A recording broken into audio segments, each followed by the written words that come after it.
వేదిక మీద ఉన్న ఇద్దరితో దగ్గరగా పనిచేసిన వాడిని. అంటే మిగతా వాళ్ళందరితో కలిసికట్టుగా పనిచేసిన ఇద్దరితో దగ్గరగా పనిచేసిన వ్యక్తిని.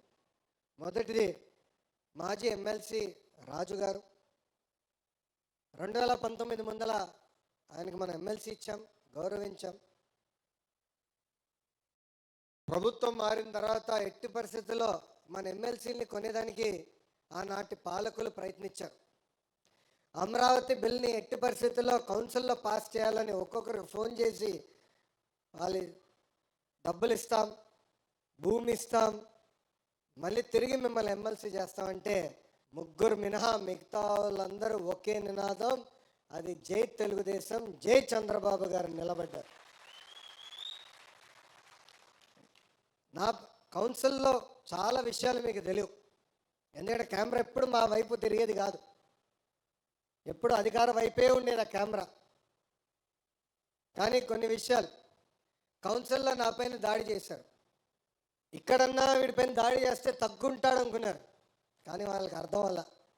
ఎందుకంటే ఒక రాజుగారు, ఒక బీదా రవిచంద్ర యాదవ్, ఒక బీటెక్ రవిని దాటుకున్న తర్వాతనే లోకేష్ దగ్గరికి వెళ్ళాలి. వీళ్ళందరూ అడ్డంగా నిలబడి రాజుగారు పాప సోమిడిలా కంపడుతున్నాడు. అమ్మో, కౌన్సిల్లో వేరే రూపం ఉంది, ఉగ్ర నరసింహ రూపం ఉంది. అక్కడ మంత్రులుగా ఉన్నోళ్ళు నా పైన దాడి చేయాలనుకున్నప్పుడు రాజుగారు, ఇక్కడ మా కొల్లు రవి గారు.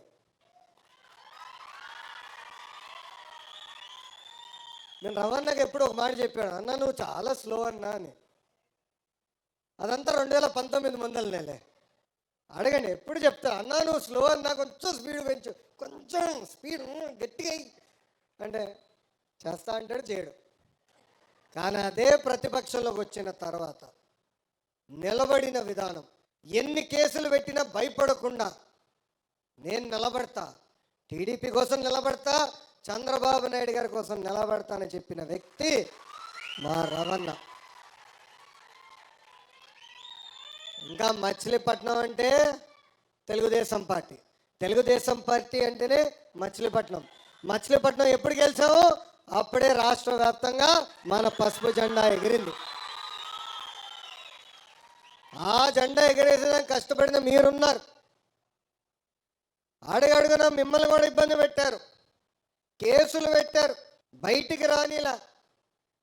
అంటే హౌస్ అరెస్టు, గట్టిగా పోరాడి బయటకు వస్తే పోలీసు వాళ్ళ పైన దాడి చేసాను, దొంగ కేసులు, లేదంటే అటెంప్ట్ మర్డర్ కేసు, దొరికితే SC ST కేసు పెట్టేశారు.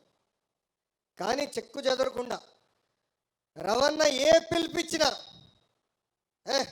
పిలిపించాడు, చలో బయలుదేరదాం, వెళ్దాం, అవసరమైతే కారుకి అడ్డంగా పడుకుందాం చేసి చూపించిన మచిలీపట్నం తెలుగుదేశం పార్టీ కార్యకర్తలందరికీ పేరు పేరున నా హృదయపూర్వక నమస్కారాలు. ఈరోజు నేను ఇక్కడికి వస్తుంటే పాపం పోలీస్ సోదరులు చూసి బాధేసింది. ఎందుకంటే ఎగ్జిట్ ఎంట్రీ దగ్గర ఒకవేళ నుంచోబెట్టారు. SP గారు చెప్పే వాళ్ళందరూ తీసుకెళ్ళండి అబ్బా, అవసరం లేదు మాకు, యువగలం పాదయాత్రలోనే మనం ఎవరు ఏం చేయలేకపోయారు, ఇప్పుడు ఎవడేం పేగుతాడు రా భయ్, అందరినీ పట్టుకెళ్ళని చెప్పారు.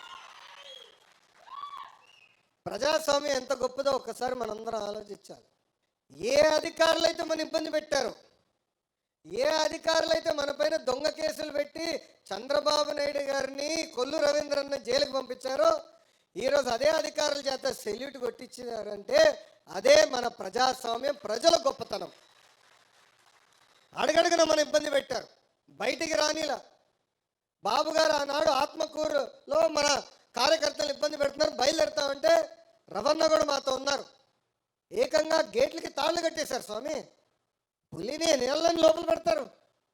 వాళ్ళు అనుకున్నారు చంద్రబాబు నాయుడు గారిని జైలుకి పంపిస్తే ఈయన ఏదో ఫీల్ అవుతాడని. ఆయన అక్కడ ఏం ఫీల్ అవ్వాల.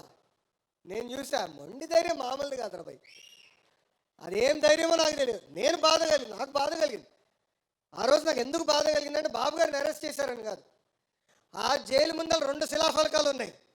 మొదటి శిలాఫలకం 1996లో, అంటే మొత్తం జైలుని 1996లో మోడర్నైజ్ చేశారు, చేసిన వ్యక్తి చంద్రబాబు నాయుడు గారు అని ఉంది.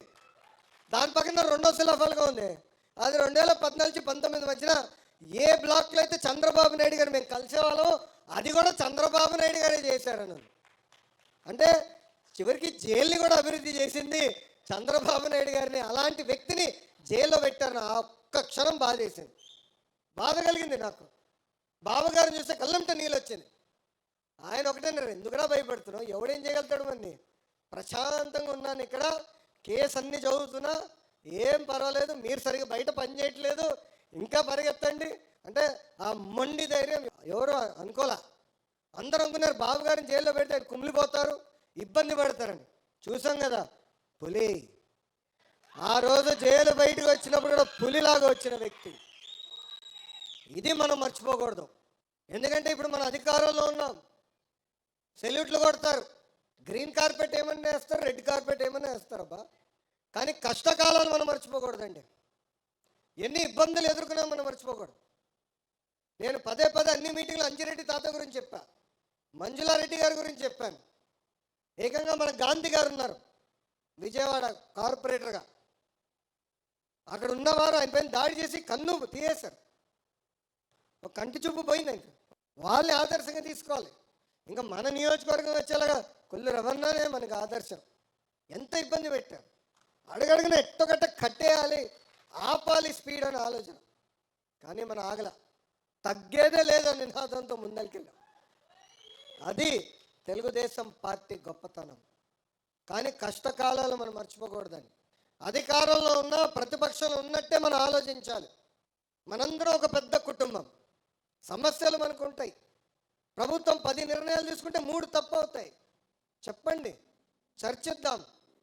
ఎమ్మెల్యేగా రవి అన్న ఉన్నాడు, ఏకంగా ఇక్కడ పార్లమెంట్ పార్టీ అధ్యక్షుడిగా కొనకల నారాయణ గారు ఉన్నారు, పార్టీ అబ్జర్వర్ ఉన్నారు, ఇంకా జోనల్ కోఆర్డినేటర్ రాజు గారు ఉన్నారు, పల్లా శ్రీనన్ ఉన్నాడు, నేను ఉన్నా. మనం మాట్లాడుకోవాలి, చర్చించుకోవాలి. మనం ఏదైతే తప్పు జరుగుతుందని భావిస్తామో అది తీర్చిదిద్దే వరకు మనం పార్టీ లోపల పోరాడాలి. మీరు అందరూ అనుకోవచ్చు లోకేష్కి తేలిక పార్టీ లోపల అని, భలే ఉన్నారు. జగన్ గారితో నేను ఎంత పోరాడానో దానికన్నా 3 రెట్లు ఎక్కువ నేను పార్టీలో పోరాడాను. కొల్లు రవణకు తెలుసు, ప్రతి పాలిట్ బ్యూరో మీటింగ్లో నాకే ఎక్కువ అక్షంతలు పడతాయి, ఏదో ఒకటి కలబెడతా ఉంటా. మహానాడు కడపలో పెట్టాలన్నప్పుడు చాలామంది అన్నారు, ఎందుకు ఉక్కేంది, ఒక విశాఖపట్నమో విజయవాడనో తిరుపతి చాలు కదా అంటే, లేదు, పార్టీ విధానం మారాలి. ప్రతి సంవత్సరం కొత్త జిల్లాల్లో మన మీటింగ్లు పెట్టాలి.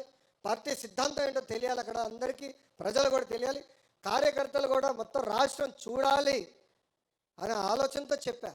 కానీ ఒప్పించడానికి నాకు టైం పట్టింది. బాబు గారు ఒప్పుకున్నారు, అదే గొప్పతనం. కానీ ఒక్కదాన్ని చేయాలంటే ఎంత కష్టపడాలో నేను స్వయంగా చూస్తున్నాను. మనం మాడుకుందాం, చర్చించుకుందాం, కానీ 4 గోడల మధ్యనే. అది నాకు ముఖ్యం. నేను అనేక విషయాల్లో బాబు గారితో చర్చించాను. కొన్ని విషయాల్లో నేను ఏకీభవించవచ్చు, కానీ బాబు గారు నిర్ణయం తీసుకున్న తర్వాత శిరస్సు వంచి నాకు నచ్చపోయిన నిర్ణయమైనా అమలు చేస్తాను, ఎందుకంటే అది పార్టీ విధానం. అందుకే మీరు చూడండి, ఎప్పుడు నేను ప్రత్యక్ష రాజకీయాల్లోకి 12 సంవత్సరాలు అయింది, ఏనాడైనా బాబు గారు లోకేష్కి గొడవ జరిగిందని ఎవరన్నా అనగలుగుతారా? సాక్షి తప్ప, ఆఫ్కోర్స్. ఆ బులుగు మీడియా ఉంది కదా, ఎప్పుడు రాస్తాడు, ఎప్పుడు ఉండదు. కారణం ఏంటంటే పద్ధతి ప్రకారం మనం నడుద్దాం. తప్పు జరిగినప్పుడు తప్పు జరిగిందని చెప్పాల్సిన బాధ్యత మీ పైన ఉంది, ఆ తప్పుని సరిదిద్దుకునే బాధ్యత కూడా పార్టీ పైన ఉందని ఈ సభాముఖంగా కార్యకర్తలందరికీ నేను తెలియజేస్తున్నాను. మీరందరూ డోర్ టు డోర్ తిరిగారు.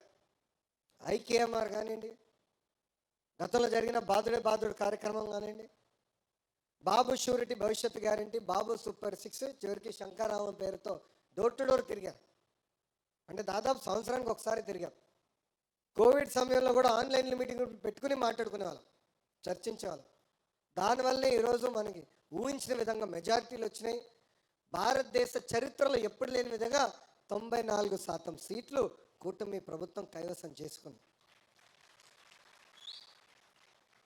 అధికారంలోకి వచ్చాం, ప్రశాంతమైన వాతావరణం మనకు ఉండొచ్చు, కానీ ప్రజలకి మనం చేసింది కూడా చెప్పుకోవాలి. మీరు చూస్తే ఒకసారి బాబు సూపర్ 6 కూడా తిరిగేద్దాం. ఉద్యోగాలు కల్పిస్తాం, మనం మెగా డిఎస్సి ఏర్పాటు చేసాం. పెద్ద ఎత్తున పెట్టుబడులు ఎట్లా వస్తున్నాయో మీరు చూస్తున్నారు. ఐటీ రంగంలో ఎలాంటి కంపెనీలు మనం పట్టుకొస్తున్నాం మీరు చూస్తున్నారు. ఎన్ని వివరించి చెప్పాలి. నిరుద్యోగ భృతి కూడా ఇస్తాను, ఈ సంవత్సరంలోనే మొదలు పెడుతున్నాం నిరుద్యోగ భృతి కూడా, అది మీరు వివరించండి. రెండోది తల్లికి వందనం.